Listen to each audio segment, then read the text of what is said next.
Greetings from Central Virginia.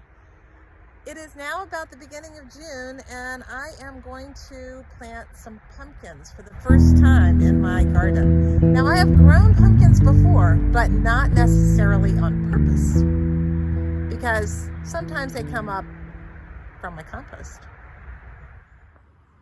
If you've followed on this channel, you've watched me in late March create a new no-dig bed.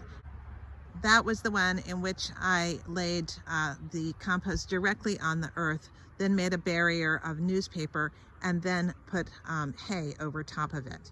This is where I'm going to grow these pumpkins because I know this bed is going to be really, really super rich.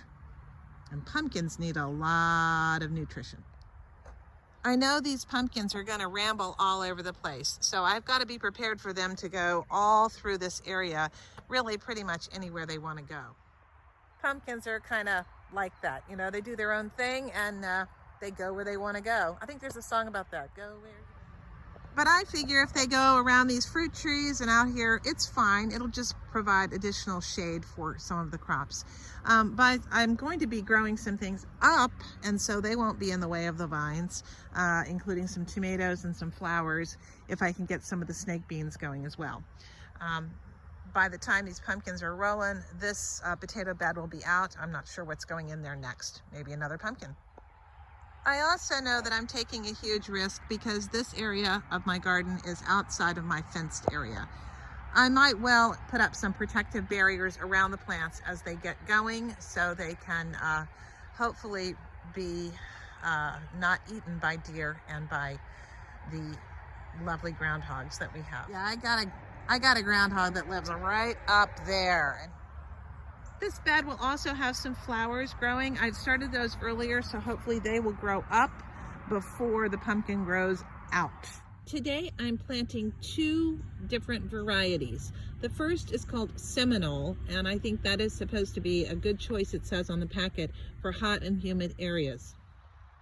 Although today is the beginning of June and it's not exactly hot, it's gonna be. And you know what I have a lot of? Humidity. The other variety I'm planting is one that I love getting from the farmer's market. It's called a Cinderella, and it's a French heirloom pumpkin.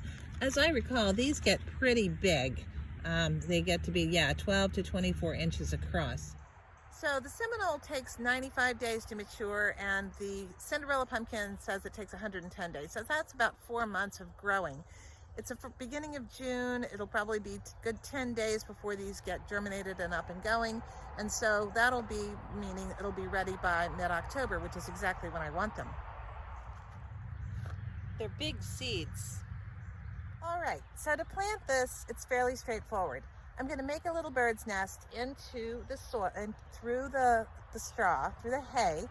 I'm going to poke a little hole in the newspaper barrier, and then I'm going to plant the seeds in there.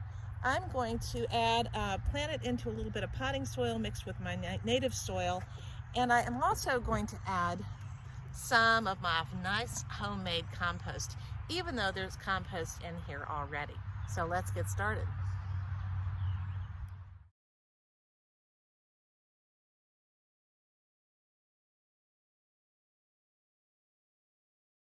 That newspaper barrier really, really retains the moisture in here in a big way. Throw in a little bit of my good compost just to kind of beef up this planting hole a little bit. It's got compost in there, so it's pretty rich. And this is just the potting medium mixed with a tiny little bit of my own native soil, just to kind of get things rolling in here. Give it a little extra place to root into. All right. There we go. I'm going to put 2 seeds per planting hole just to try to ensure germination. I could probably do a couple more. So I'm just going to put 2 right in here. I'm going to put the pointy end down. That's where the roots come out. I'm going to plant them about 1 inch down.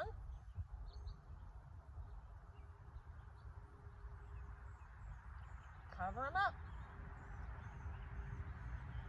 Pat that in. As they grow, I will pull this mulch around and add additional mulch on top. I will also side dress them a couple of times while they're growing with some of my deliciously homemade rich compost. Everybody should have some. Seriously. I'm going to measure about 6 feet up. That is where I'm going to plant the Seminole pumpkin. They should be spaced about 6 feet apart. They are going to go everywhere.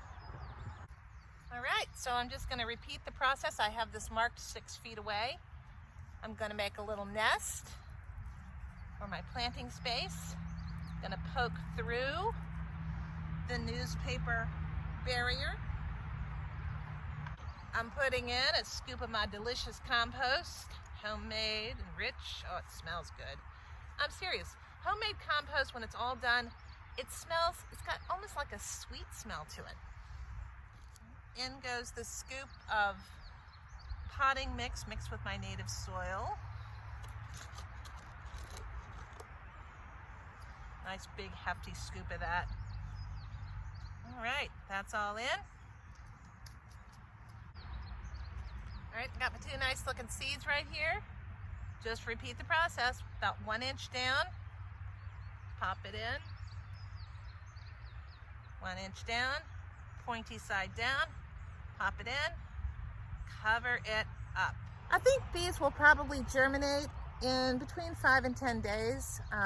The Cinderella pumpkin says it can take up to 15 days. I can't imagine that a squash would take that long to germinate, but I'm gonna put up a little ring of wire, hardware cloth around this just to keep critters from getting in while these pumpkins are going.